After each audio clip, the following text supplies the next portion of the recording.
প্রত্যেকটা আর্টের ক্ষেত্রে ধৈর্য হচ্ছে বিশেষ করে প্রয়োজন। ধৈর্য না থাকলে তুমি কখনোই এগোতে পারবে না। আর প্রত্যেকটা আর্ট করতে গেলে তোমাকে ভালোবাসা নিয়ে এগোতে হবে। তুমি যদি যে কোনো কাজে পরিশ্রম করতে না পারো তাহলে কখনোই তুমি সেই পরিশ্রমের ফল কোনোভাবেই ওঠাতে পারবে না। তাই অবশ্যই সবাইকে পরিশ্রম করতে হবে এবং সুন্দর করে এগিয়ে যেতে হবে। তাই আর্টের ক্ষেত্রেও তোমাদের পরিশ্রম করে ধৈর্য নিয়ে প্রত্যেকটা কাজেই মন বসাতে হবে। মন যদি দিতে পারো তাহলে তোমরা প্রকৃত আর্ট করা শিখতে পারবে। আমি কিন্তু এই আলপনা ডিজাইনটা অনেকটা সময় ধরে করেছি। যতটা তাড়াতাড়ি দেখছো, যতটা ছোট মনে হচ্ছে ভিডিওটা, তার থেকেও বহুগুণ বড় এই ভিডিওটা করার সময় অনেকটা সময় লেগেছে। ছোট আর্ট হতে পারে, সহজ আর্ট হতে পারে, তবে এই আলপনা ডিজাইনটা করতে অনেকটা সময় লেগেছে। এই কারণেই লেগেছে, আলপনা ডিজাইন কিন্তু অনেকটা ধৈর্যের ব্যাপার। তুমি যদি ধৈর্য ধরে করতে পারো তাহলে তোমার কিন্তু আর্টগুলো সুন্দর হবে। আর আমি এখানে যে আলপনা আর্টটা করেছি সেই আর্ট করার সময় কিন্তু আমি খুব ধৈর্য নিয়েই বসেছিলাম, কারণ ধৈর্য ছাড়া হবে না, সময় নিয়ে তোমাকে কাজটা করতে হবে। আর আমি এখানে একদম 0 নম্বর তুলিটাই ব্যবহার করছি, রাউন্ড ব্রাশটা। আর এখানে যে পেন্টিংটা করছি হোয়াইট কালার ব্যবহার করেছি, সেটা তো বুঝতেই পারছো। আর এখানে একটা মাস্টার ডিগ্রির ক্লাসের হচ্ছে পেন্টিংটা ছিল, সেটাই আমি করেছি আর তোমাদের কাছে সেটাই তুলে ধরার চেষ্টা করেছি। আমি এখানে প্রত্যেক দিন কি একদিন অন্তর একদিন এইরকম আর্টগুলো নিয়ে আসবো, আর সাথে বাচ্চারা যেসব আর্টগুলো পছন্দ করে সেই আর্টগুলো আমি নিয়ে আসার চেষ্টা করব, যাতে তোমাদের উপকারে আসে এবং প্রত্যেকটা সময় কাজে লাগে। তোমাদের কাজে লাগানোর জন্য আমি প্রত্যেকটা সময় দেখানোর চেষ্টা করব। আর আমার এই ভিডিওগুলো যদি তোমাদের ভালো লেগে থাকে অবশ্যই লাইক, কমেন্ট, শেয়ার করো। তোমাদের প্রত্যেকটা লাইক, কমেন্টে আমি অনেক উৎসাহ পাবো এবং নতুন নতুন ভিডিও তৈরি করার আমি সাহস পাবো, উপকারে আসবে। আমি কেন বললাম পরিশ্রম কেন করব? আমরা পরিশ্রম যদি আমরা না করি তাহলে কিন্তু আমাদের দক্ষতা অর্জন করতে পারবো না। ভালো ছবি আঁকতে গেলে নির্দিষ্ট টেকনিক, অনুপাত, আলো, ছায়া, বস্তুর গঠন ইত্যাদি ওপর দক্ষতার অর্জন করতে হয়, যা পরিশ্রম ছাড়া সম্ভব কখনোই নয়। সৃজনশীলতা প্রকাশ করা, মনের ভাব, কল্পনাকে রং ও রেখার মাধ্যমে ফুটিয়ে তোলা একটা চ্যালেঞ্জ। এটি সহজ নয়, গভীর মনোযোগ ও পরিশ্রম দাবি করে। উন্নতি আর উন্নয়ন হয় যত বেশি সময় দেবে। জন্মগত প্রতিভা নিয়ে এলেই তাকে ধারাবাহিকভাবে চর্চা করতে হয় প্রতিটা নিয়ত। তুমি যদি জন্মগত এই ধারাটা পেয়ে থাকো তাহলে প্রতিনিয়তই চেষ্টা করে যাবে।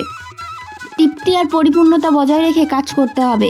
অনেক সময় পরিশ্রম করে একটি চমৎকার ছবি আঁকা গেলেও মানসিক তৃপ্তি পাওয়া যায় না, সেটাই পরিশ্রমকে সার্থক করে তোলে। ছবি আঁকা মানেই কেবল আনন্দ নয়, বরং একটা সৃজনশীল অধ্যবসায়ের ফল। তবে সেটি শিল্পে পরিণত হয়, তবে যত খুশি মনের আনন্দ আঁকো, তবে সে পরিশ্রমটাও উপভোগ করতে হবে। তুমি যদি পরিশ্রমটাই উপভোগ করতে না পারো কখনোই সেই সাফল্যতা পাবে না। তাই আঁকতে গেলে পরিশ্রমের ফল পাওয়ার জন্য সাফল্যটা প্রয়োজন। তাই অবশ্যই সবাই ধৈর্য ধরে কাজ করে যাও। যদি তুমি ভাবো ছবি আঁকতে গেলে পরিশ্রম কেন করব, তাহলে উত্তরটা নির্ভর করে তুমি কেন ছবি আঁকছো তার ওপর। শুধু মজা বা আনন্দের জন্য এঁকো না, তাহলে বেশি পরিশ্রমের দরকার নেই। মনের আনন্দই আঁকো, যেটুকু ভালো লাগে সেটুকুই করো। সব শিল্পকর্মই পরিপূর্ণ হতে হবে, কোনো নিয়ম নেই।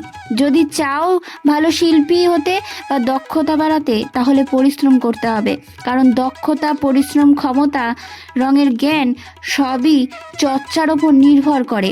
যে কোনো শিল্পের মধ্যেই চিত্রশিল্প সাধ্য। তবে একটা কথা মনে রেখো, পরিশ্রম মানে কষ্ট নয়, যদি সেটা ভালোবাসা থেকে আসে। তুমি যদি ছবি আঁকতে ভালোবাসো তাহলে পরিশ্রমটা তোমার কাছে এক ধরনের আনন্দ হয়ে যাবে। তুমি কেন ছবি আঁকো সেটা কি বলবে, তাহলে আরও পরিষ্কারভাবেই বলা যেতে পারে তখন। তাই যখন তোমরা আঁকবে ছবিটা খুব মন দিয়ে এঁকো। যে কোনো কাজেই যদি মন থাকে তাহলে যে কোনো ছবি মনের মতো হতে পারে। কি কেমন লাগলো কথাগুলো আমার, আর আমার ভিডিওটাই বা তোমাদের কেমন লাগলো? আমি কিন্তু আমার সমস্ত মন দিয়ে এখানে করার চেষ্টা করেছি। পেপারটা খুবই পাতলা ছিল, তো যার জন্য রং প্রচণ্ড টেনে নিচ্ছিল, মানে কাজ করতেই পারছিলাম না। তবুও চেষ্টা করেছি, হাল ছাড়িনি, কিন্তু চেষ্টা করেছি। আমাকে যে পেজটা দিয়েছিল একদমই হচ্ছে কমা পেজ, আর একদমই পাতলা পেজ। তার থেকে বড় কথা পেজটাই করা যাচ্ছিল না। অনেক কষ্ট করে কাজটা সম্পূর্ণ করেছি, আর আরও একটা রয়েছে, অবশ্যই নিয়ে আসার চেষ্টা করব। তো ভিডিও যদি ভালো লেগে থাকে অবশ্যই লাইক কমেন্ট করো, তোমাদের একটা কমেন্ট আমাকে অনেক উৎসাহ দেয়। অবশ্যই শেয়ার করো ভিডিও যদি ভালো লেগে থাকে। তার থেকে বড় কথা, তোমাদের শেয়ারের থেকে তোমাদের কমেন্ট অনেক ভালো লাগবে, একটা কমেন্ট করে যেও। আর আলপনা ড্রয়িংয়ের নিজস্ব তুলি আছে, সেই তুলিগুলো প্রতিনিয়তই তোমরা ব্যবহার করতে পারো।